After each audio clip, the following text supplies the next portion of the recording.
আমাদেরকে বলা হচ্ছে যে আমরা নাকি নির্বাচন পিছনের রাজনীতি করছি। খুব পরিষ্কারভাবেই বলতে চাই, পাল্টা কথা আপনাদেরকে বলতে চাই যে আপনারা বিচার ও সংস্কার পিছানোর রাজনীতি করবেন না। বিচার ও সংস্কারের প্রতি ঐক্যমত পোষণ করুন। নির্বাচন আমরা আপনাদেরকে করে দিতে সহায়তা করব। যারাই রাজনীতি করতে চাচ্ছে সামনে, তাদের সকলের ন্যায্যতা হচ্ছে এই শহীদ পরিবার এবং এই আহত যোদ্ধা।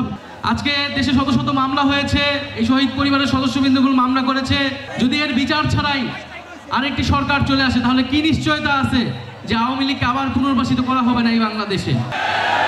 ফলে অবশ্যই বাংলাদেশের রাজনৈতিক দলগুলোকে, সরকারকে পরিষ্কার করতে হবে আওয়ামী লীগের ফয়সালা কি হবে। আমরা মনে করি 5ই আগস্ট বাংলাদেশের জনগণ আওয়ামী লীগের বিরুদ্ধে রায় দিয়ে দিয়েছে। বাংলাদেশে আর আওয়ামী লীগের রাজনীতি, এই ফ্যাসিস্ট রাজনীতির আর কোনো জায়গা হবে না, হবে না, হবে না।